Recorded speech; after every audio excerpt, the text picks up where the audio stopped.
just happened, and I mean literally in the last 48 hours. Canada's Prime Minister Mark Carney completed a 10-day world tour through India, Australia, and Japan, and while he was doing that, the U.S. Supreme Court struck down Trump's tariffs. And now? Trade talks have restarted this week. The entire Washington pressure strategy against Canada has just collapsed live in real time, and what comes next will define the next decade of North American politics. If you're new here, hit subscribe right now and tap the bell. This channel gives you the full context that cable news doesn't have time to explain. You're going to want to be here for every development in this story. Let's go. Before we get into this week's explosive developments, you need to understand who Mark Carney is, because this is not a typical politician. Mark Carney earned a degree from Harvard, then a doctorate from Oxford. He then became governor of the Bank of Canada from 2008 to 2013, leading Canada through the global financial crisis without a single major bank failure, while American banks were collapsing left and right. Then and this almost never happens. The United Kingdom recruited him to run the Bank of England from 2013 to 2020. He was the first non-British person ever appointed to that role. He managed two of the most powerful monetary systems on Earth during the biggest financial crises of the modern era. He entered politics in early 2025 on one promise: I am the best equipped person in the world to deal with Donald Trump. Now it's March 2026, and the scoreboard this week looks like this: Trump's tariffs, struck down by the U.S. Supreme Court February 20th, 2026. Carney's foreign alliances. 3. New strategic partnerships signed in the last 10 days. US-Canada trade talks restarted this week after being frozen since October 2025. But here's what they're not showing you on the nightly news. This week's developments didn't happen by accident. They are the result of a year-long strategic campaign that Carney has been executing with the precision of a central banker managing a monetary crisis. And we are going to break down exactly how he did it layer by layer. If you're already seeing why this is a bigger story than the headline suggests, smash that like button right now. It takes 1 second. It helps this video reach more people. And trust me, the most important part of this breakdown is still coming. Stay with me.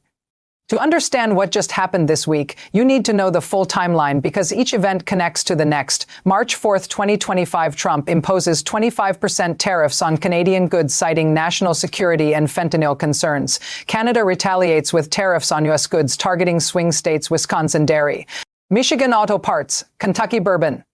Here's a real verified number for you. According to the U.S. Distilled Spirits Council, Kentucky spirits exports to Canada plunged 63% in 1 year following those tariffs.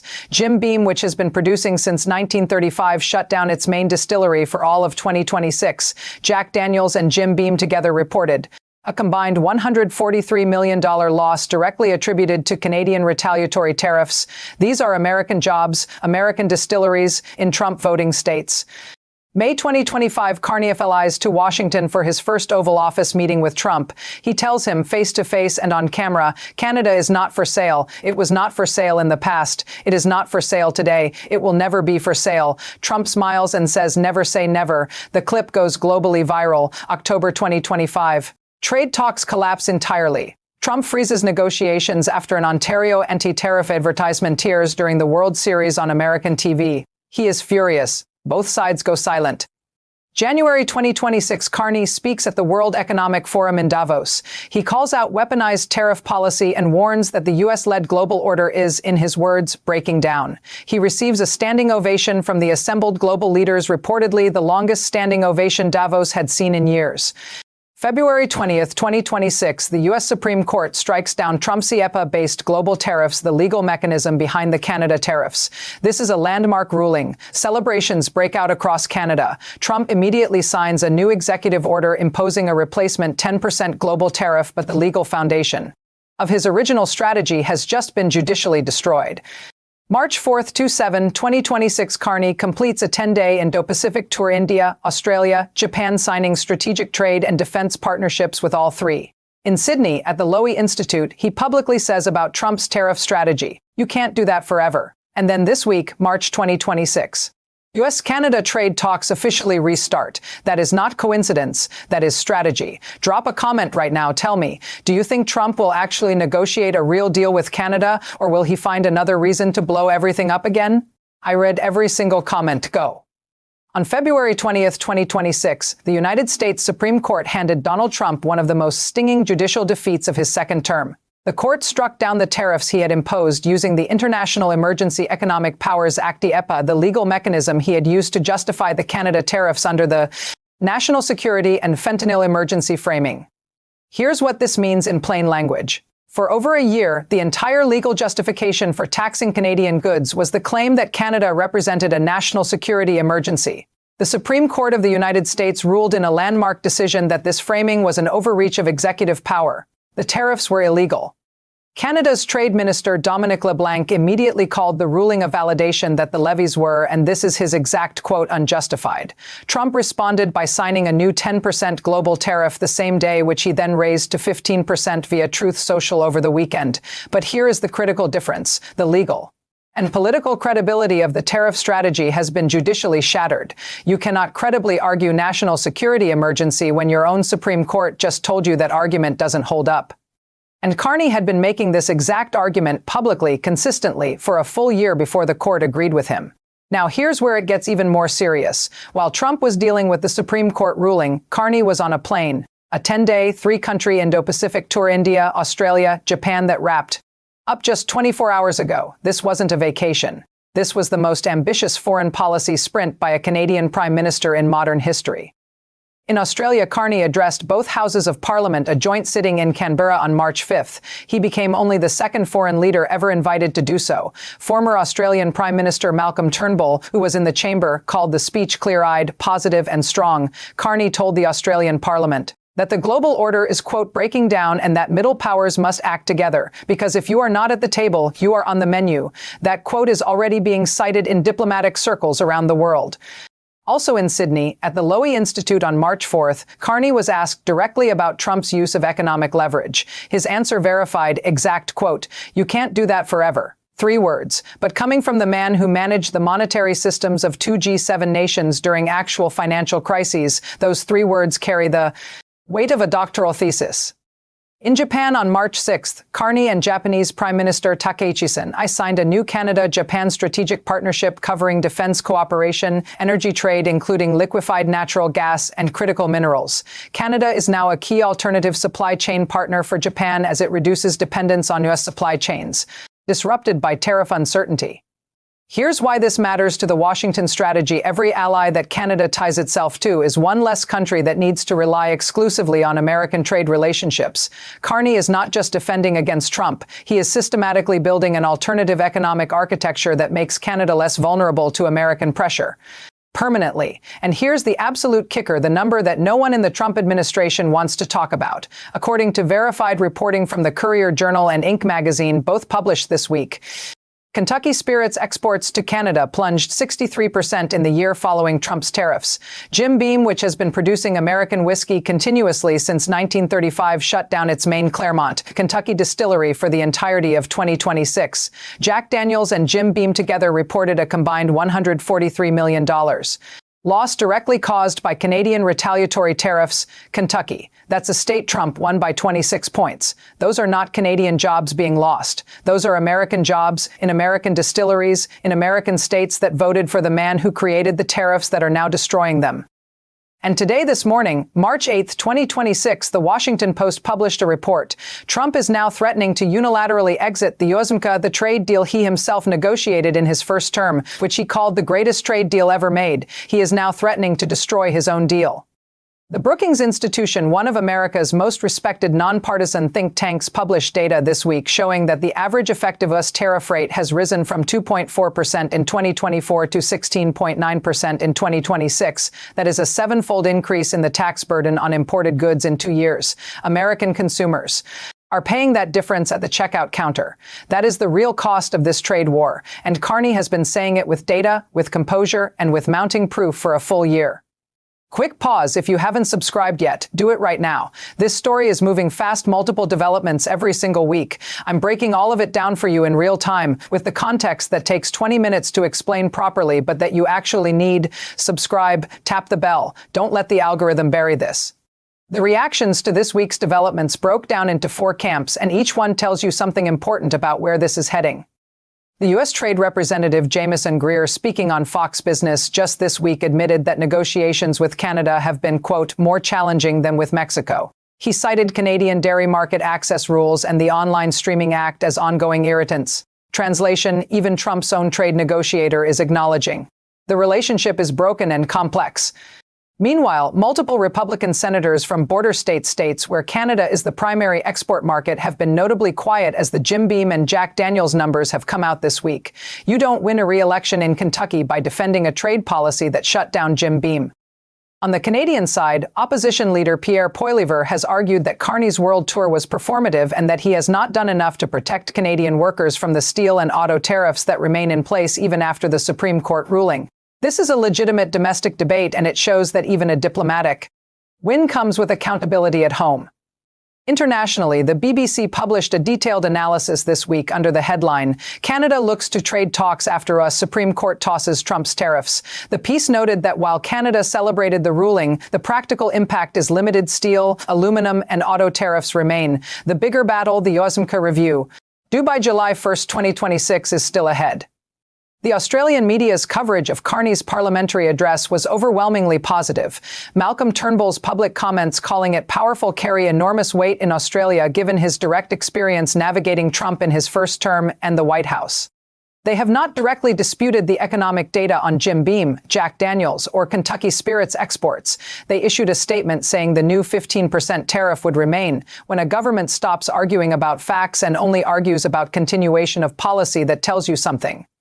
To really understand the weight of what just happened, think back to 2018, the first Trump administration, the G7 summit in Quebec. Then Prime Minister Justin Trudeau tried to push back against Trump after that summit. Trump's team destroyed him politically, called him very dishonest and weak, pulled the U.S. signature from the Trudeau's domestic approval ratings actually dropped in the short term. The lesson that Washington took away: Canada can be bullied. Mark Carney has spent the last year systematically dismantling that lesson. The difference is not just personality, it's a fundamentally different strategic architecture. Trudeau reacted, Carney plans. Trudeau appealed to emotion and friendship. Carney uses economic data and legal frameworks. Trudeau fought alone. Carney spent 10 days this month signing partnerships with India, Australia, and Japan, building a coalition that makes Canada economically less dependent on the U.S. and politically more insulated from American pressure. The Davos moment in January 2026 was another turning point when Carney stood at the World Economic Forum, the same forum Trump had used in his first term to project American dominance, and told the assembled leaders that the U.S.-led global order was breaking down and received a standing ovation. Something shifted. He had framed the entire Trump economic nationalism project as a historical mistake on the global stage to the global audience that matters most. Compare this to any other allied leader's response. The UK's response to Trump tariffs has been cautious and deferential. France has been vocal but ineffective. Germany has been paralyzed by its own domestic political crisis. Australia and Japan, until Carney's tour this month, had no formal joint response architecture with Canada. What Carney has done in the last 10 days is genuinely without precedent in Canadian foreign policy history. A Canadian Prime Minister has never before assembled a multi-continental alliance as a direct counter to American economic pressure, and he did it in 10 days, while Trump was dealing with a Supreme Court loss. Pause for one. Second, if this breakdown is giving you real context that you can't get from a 3-minute news segment, hit that like button. It genuinely helps this reach people who need it. One tap. Thank you. Now, the most consequential part of this analysis. So what does this all actually mean? Let's break it down across 4 levels. The USMCA review deadline is July 1, 2026. That is less than 4 months away. All 3 partners, us, Canada, Mexico, must decide whether to extend, renegotiate, or exit the agreement. The Washington Post reported just today, March 8th, that Trump is now threatening to blow up the USMCA entirely to negotiate separate bilateral deals with Canada and Mexico. US Trade Representative Greer confirmed this week that Washington would prefer bilateral arrangements.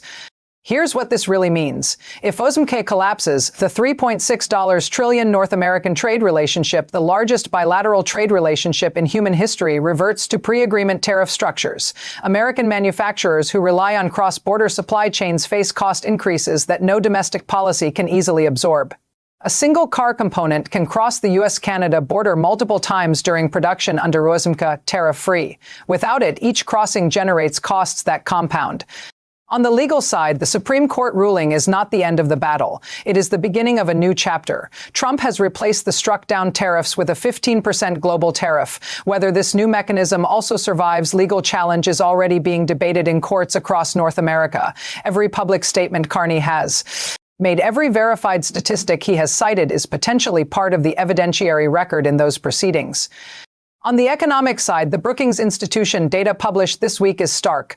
US average effective tariff rate has gone from 2.4% to 16.9% in 2 years. American consumers are paying more for goods. American distilleries are shutting down. American manufacturers are absorbing supply chain disruptions. These are not Canadian projections. These are American institutions producing American data about the cost of American policy. And internationally, Canada's Indo-Pacific strategy has fundamentally changed the geopolitical math. Japan's agreement to expand trade in liquefied natural gas and critical minerals with Canada means American suppliers now have a direct Canadian competitor for one of Asia's largest economies. India, Australia, and Japan together represent a combined $15 trillion economic bloc. Every percentage point of Canadian exports that flows to Asia rather than the U.S. weakens the leverage that tariff threats give Washington. Here's exactly what to watch for in the coming weeks. This month, March 2026, US-Canada trade talks are restarting right now. Canada's Trade Minister Dominic LeBlanc is meeting US Trade Representative Jamieson Greer in the coming weeks. The agenda: USMCA review, remaining tariffs on steel, aluminum, and autos, and the outstanding irritants Greer listed publicly this week. March 16, 2026, US and Mexico begin formal USMCA review talks. If the U.S. signals it wants to go bilateral separate deals with each country, Canada's response will be critical. Carney's Indo-Pacific partnerships give him leverage he simply did not have a year ago. He can credibly say, "We have options." July 1, 2026. The USMCA trigger date: all three partners must decide. A successful renewal means North American trade integration survives. A failure means three of the world's largest economies start building economic walls around themselves.